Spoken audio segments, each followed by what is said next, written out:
Salam sejahtera, salam bahagia saya ucapkan kepada saudara-saudari yang saya hormati sekalian. Yang berbahagia Datuk Muhammad Syafiq bin Abdullah, Timbalan Ketua Setiausaha Kementerian Kesihatan. Yang berbahagia Datuk Haji Aziz Muda, Presiden Cuepacs. Mr. Dean Corner, President and CEO of Sun Life Financial. Yang berbahagia Datuk Dr. Norai binti Muhammad Said, Pengarah Hospital Putrajaya. Tuan-tuan, puan-puan dan saudara-saudara yang saya hormati sekalian. Terlebih dahulu saya ucapkan terima kasih kepada pihak Cuepacs dan Sun Life kerana telah mengadakan program pada hari ini untuk memberi sumbangan. Dan bila saya telah mendapat jemputan daripada Cuepacs supaya menghadiri program ini, saya telah lihat kepada surat itu beberapa kali kerana pada biasanya saya tidak hadir kepada majlis-majlis yang berkaitan dengan syarikat swasta. Tapi kali ini saya buat satu perbezaan kerana ada berkaitan dengan Cuepacs.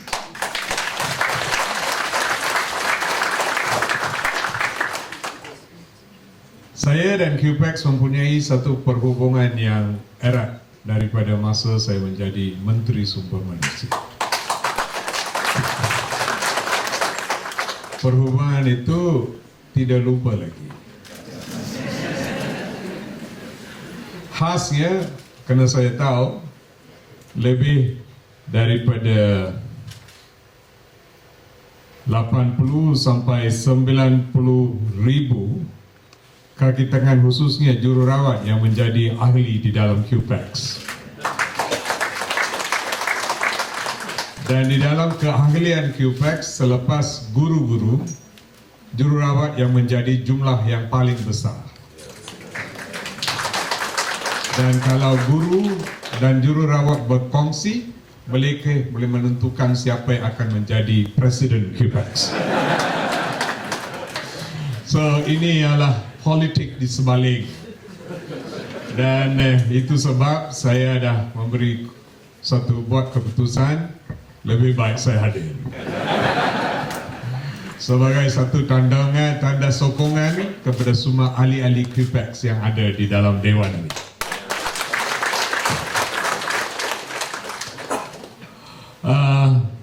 Dan lagi satu, biasanya dengan majlis Cuepacs mereka minta saja. Gaji kena dinaikkan, bonus kena ditambah, mau perumahan yang lebih baik dan banyak. Hari ini beza, Cuepacs datang untuk beri.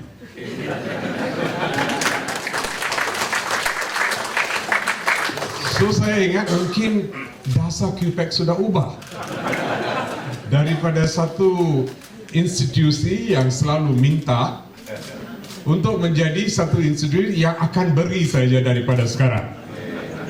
So saya rasa itu ialah satu kemungkinan yang boleh berlaku.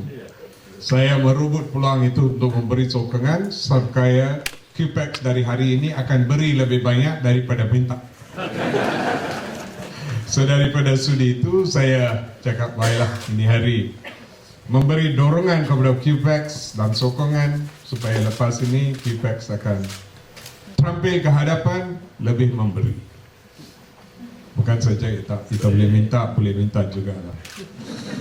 Tapi minta yang boleh lah. Tapi itu sudah luar daripada bidang kuasa saya sekarang.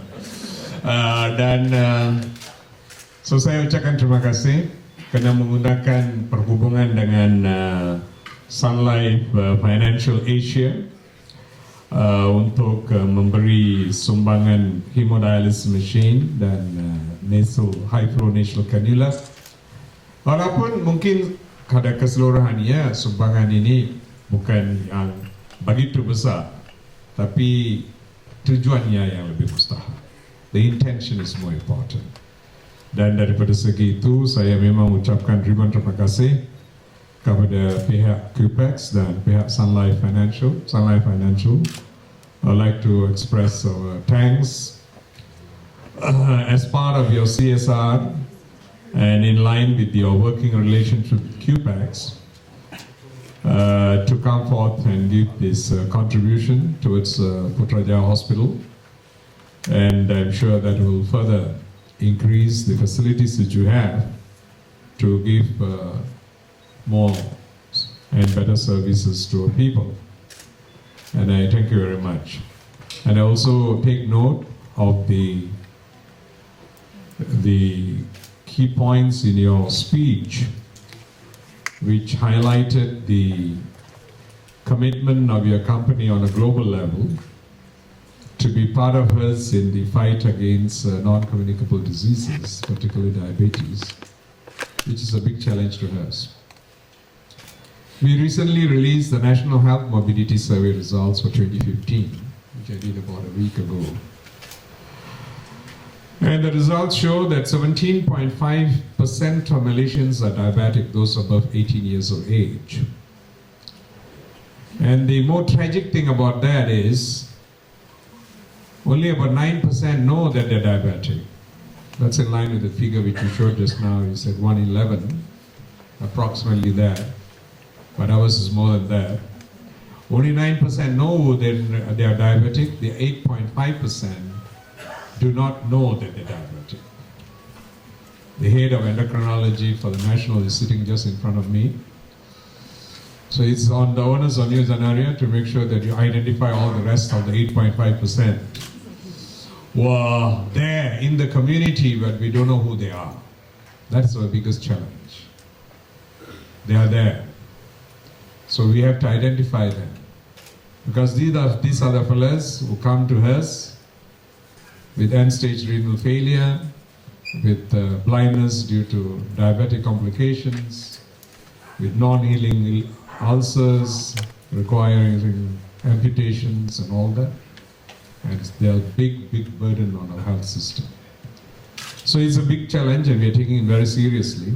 So I'm quite happy that you all share the same sentiments and you have to be involved in this process to ensure that there's optimization of the management of these problems so that we can create a healthy society. So untuk Cuepacs, ada satu peranan yang boleh main dengan Kementerian Kesihatan, yaitu untuk menghasilkan generasi pekerja awam yang sehat. Ini satu perkara yang sangat mustahil. Saya ingat ada satu isu yang menimbul beberapa bulan dahulu, that perkhidmatan awam bukan saja is bloated in the number of people who are working, tapi tiap-tiap individual itu pun bloated juga. So macam mana kita boleh menghadapi isu ini? Macam mana kita boleh memperkukuhkan budaya cara hidup yang lebih sehat di dalam kalangan mereka penjawat amal? Sangat mustahil. Dan di proses itu Cuepacs boleh memain satu peranan yang aktif dan Kementerian Kesihatan boleh memberi sokongan dengan menggunakan tenaga kemahiran yang ada, kemudahan yang kita ada untuk kerjasama dengan Cuepacs di dalam usaha ini. Kita akan kena menimbulkan satu budaya di mana cara hidup yang sehat ini akan menjadi satu kebiasaan kepada kita, satu perkara yang kita boleh berlaku secara tiap-tiap hari, sebahagian daripada kehidupan biasa, not something out of blues. Dan kalau ini boleh dibuat, cara makan, cara pilihan makan. Di dalam National Health Mobility Survey, selain daripada perkara berkaitan dengan kencing manis, yang sangat merunsingkan ialah the curve on cholesterol. Kencing manis, kolesterol punya curve daripada 2006 sampai sekarang is a straight line. Yang buat mathematics, it's a y equals to mx line curve. It's a straight line. It's just like that, going up and up. 47% of Malaysians above 18 years have a high cholesterol. There is those of you in this hall, half of you have got cholesterol. If you don't have, go and check. Have got high cholesterol. So inilah perkara-perkara yang di mana Cuepacs boleh memain. Selain daripada bonus dan gaji, kesihatan pun mustahak juga. You dapat gaji yang tinggi, bonus yang berbulan-bulan, tapi badan tak sihat, tak guna, tak boleh pakai duit itu. So lebih you kena melabur di dalam kesihatan. Melabur di dalam kesihatan, menghantar message kepada lebih daripada 1.1-1.2 juta keahlian dia ada di dalam Cuepacs. Take this as a message. Kita akan melahirkan satu generasi penjawat alam yang sehat daripada semua segi. Badan yang sehat, minda yang sehat, hati yang sehat, semua sehat. So ini yang kena menjadi salah satu daripada agenda Cuepacs. Dan bila Presiden Cuepacs cakap, ahlinya akan dengar. Dan so saya berharap ini boleh diambil kira. Kerana kadang-kadang, dan lagi satu perkara, generally this is another thing, intake of vegetables and fruits is miserable. Banyak, the survey menunjukkan jumlah mereka yang mengambil makan sayur-sayuran secara biasa di dalam makanan mengikut the portions yang telah ditetapkan dan makan buah-buahan di dalam semua makanan yang kita makan itu is 1 in 7 or 1 in 6. That means lebih daripada 80% penduduk Malaysia, we are not taking enough vegetables and fruits. And all this contributes to the problems which you are facing. Why Putrajaya Hospital always BOR is very, very high. Because all these unhealthy fellas in Putrajaya end up here. So to prevent that, we must start from the houses. You have to start from the houses. Putrajaya is a wonderful place to walk, to exercise, to run. I only see Zanaria running and husband running, nobody else running. So, and so nobody does. Pejabat pukul 5 petang, lepas itu balik rumah duduk sampai besok pagi. Habis. So semua kemudahan yang telah disediakan di sini tidak digunakan secara optimal. Dan bila ia digunakan tahu, ini pun came out in the survey, very interesting. It's very interesting. I was saying assured, the peak of those who do physical activity actually peaks from the age of 40 to 55. It doesn't peak at the age of 16, 17, 18 or 19. Because only at the age of 40, when they come to the hospital, the doctor says, hey, you are in trouble, man, you better start walking. Then people start walking. So the message to physical activity in Malaysia is actually an alarm. It's not a desire to be healthy. Beza sangat. Satu ialah saya mau menjadi seorang yang sehat daripada awal sebelum mendapat penyakit. Dan kita akan ada satu cara hidup yang sehat. Bila healthy lifestyle.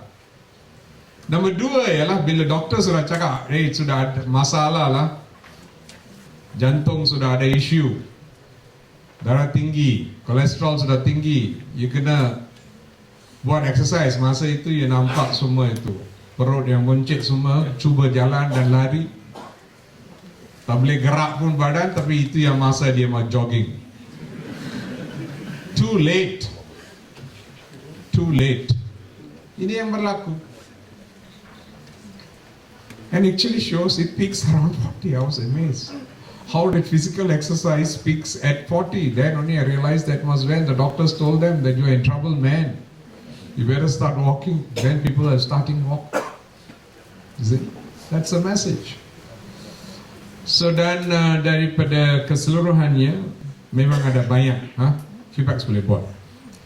Ada kelas activity, aerobics, jalan, sporting Mia, banyak yang boleh dibuat dan hantar message tentang cara hidup yang sehat, makanan yang sehat, pilihan yang sehat, jangan makan gula, perkara-perkara macam ini. Supaya kita boleh mengamalkan, kita boleh lahirkan generasi yang sehat. And untuk daripada segi perkhidmatan kesihatan itu sangat mustahil. Sangat mahal untuk merawati seorang yang sudah ada komplikasi daripada penyakit. Lebih murah untuk mencegah penyakit. Dan daripada perbelanjaan kerajaan itu akan bantu. Kalau duit sudah jimat banyak, tak perlu belanja untuk membina hospital, belanja untuk klinik, belanja untuk ubat. Sekarang kita belanja lebih kurang 2 bilion ringgit untuk memberi, untuk bayaran ubat di dalam negara ini daripada sektor awam saja. Saya ingat 1.9 atau 1.8 bilion, hampir 2 bilion. Right? Kalau itu semua boleh dikurangkan, bonus Cuepacs boleh tambah. So you kena kurangkan, bantu kurangkan perbelanjaan macam ini. Yang boleh dikurangkan cara-cara yang kita boleh pakai seperti apa? Cara hidup ini bukan satu perkara yang susah. Senang. Lebih senang kerana penjawat awam pun sekarang banyak ialah wanita. Keahlian berapa peratus wanita sekarang? 50%. Tapi di dalam pejabat saya nampak wanita saja, lelaki susah untuk nampak. My postcard meeting, the male species is a rare species. We are facing extinction. So mengapa wanita lebih senang? Kerana kalau mesej dihantar kepada mereka boleh menentukan apa yang akan dimakan oleh suami dan oleh anak-anak. Dan message ini akan memberi the multiplying effect, kuasa kegandaan yang begitu tinggi.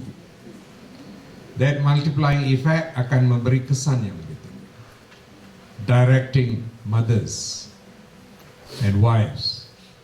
Because saya tahu banyak balik rumah masak. So mereka boleh buat masak benda yang betul, beli sayur-sayuran yang betul, dan beri makanan, mengedarkan makanan yang paling sesuai untuk anak-anak mereka dan keluarga mereka. So, Sun Life, thank you again very much for your support and assistance and for your working relationship with Cuepacs. And we all will work together to ensure this scourge of NCDs on the global platform can be battled and won, and we can ensure people can lead a healthy life. Dengan kata-kata itu, saya sekali lagi ucapkan terima kasih kepada semua pihak yang telah kerjasama untuk menjayakan program ini. Terima kasih, salam sejahtera, salam bahagia, dan salam berpuasa.